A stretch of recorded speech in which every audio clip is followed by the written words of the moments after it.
Hey everybody, my name is Brian and I'm going to be demonstrating how to upgrade a Windows 8 machine to a Windows 10. So I'm going to start things off by letting you guys know this is a Windows 8 VM. I'm using VM Workstation. One of the main reasons I bring that up is actually a hardware thing you're going to want to know.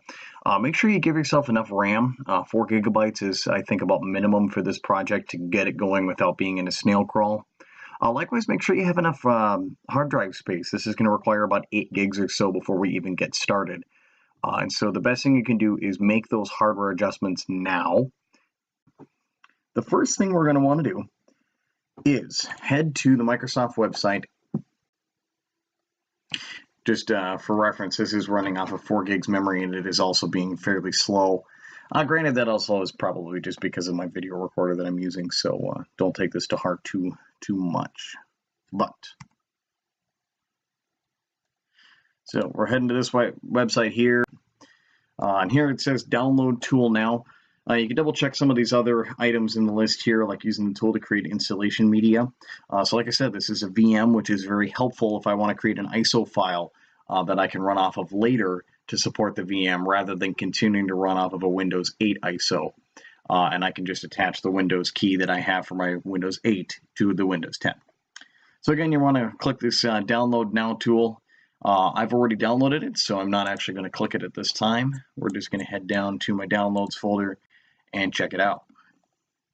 So in the downloads folder, you'll see this Media Creation Tool 1809. That is the application that we're going to want to use. We'll go ahead and get that rolling. Click yes in the user access control if it does ask, as we're getting rolling here. These getting a few things ready pages are going to take a little bit of time. So if you notice a couple of lag moments in this video, it's just me kind of fast forwarding through all that so you don't have to quite sit through it all. So the next step that it also goes into is creating Windows 10 media, in addition to just preparing it as well. And as soon as it completes, the box itself just kind of disappears. And then it comes back with this little guy here, preparing at different percentages, followed by getting its updates. The next thing we need to do is enter a Windows 10 product key. Personally, I'm actually going to use the product key that I have with my personal system. That would be the host machine, just to get this ball rolling.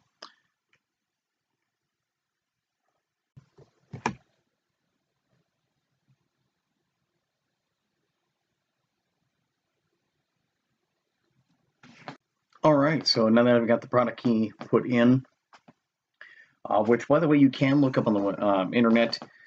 There are multiple different sources to find different product keys. This is where I found mine, and I used the one that was highlighted just as an example, so I didn't actually have to use mine.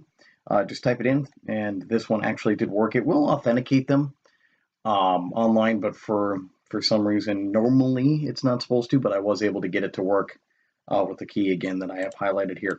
But again, you just got to go back through some more notices here. Keep clicking accept, slowly making your way there. At this point, it's going to start getting your updates installed for you. All right, and then once it finally gets through the updating process, it'll just let you know what you need to know. In this case, I'm not really going to keep anything, only because this doesn't really have anything on it that's worth saving. I did this for a little bit of testing with some phone saving software that was free that I can always get back, so I'm not too worried. But we'll go ahead and go through it. So we're going to go ahead and keep personal files only as what I want to do, and click next. It'll make sure that it meets system requirements. Again, go through seeing if there's any updates, and finally should go through with the installation process. All right, so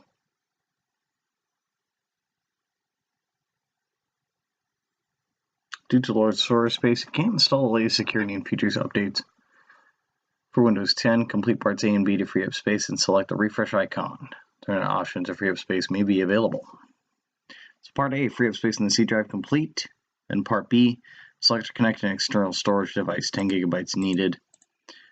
So in this case, I am going to throw in my own personal flash drive just to see what we can do. Otherwise, let's try and refresh just to get past it.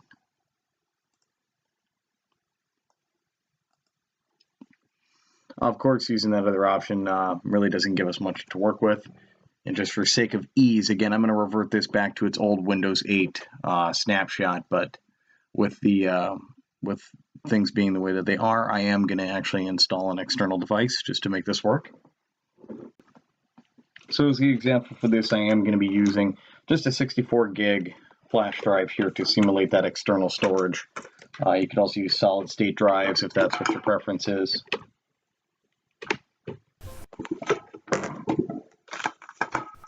So again, just to speed things along, I'm going to plug in a flash drive here to get this guy running. It was able to recognize that that was there, and we'll continue on. So it tells us that everything's ready to go. It's going to install Windows 10 Education and keep personal files only, which is what I've told it to do. Click install, and it should go to work. You'll notice if this is pulled up, this is actually what you'll see anytime you were just starting from scratch with Windows 10. But again, this is our Windows 8 machine that we're converting. Alright, and to save a little bit of length of time on this video, only because I've already done a run through on this once before, I'll let you guys know as soon as you get through the installation process, it'll restart about 3 or 4 times around the 20% mark, 70% mark, and 90%.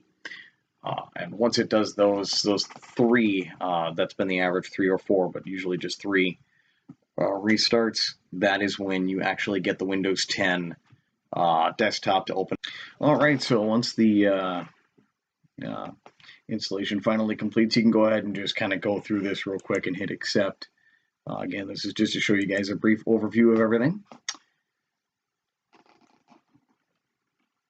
as it gets into everything. Again, these are just the initial setup questions that it asks getting into Windows 10.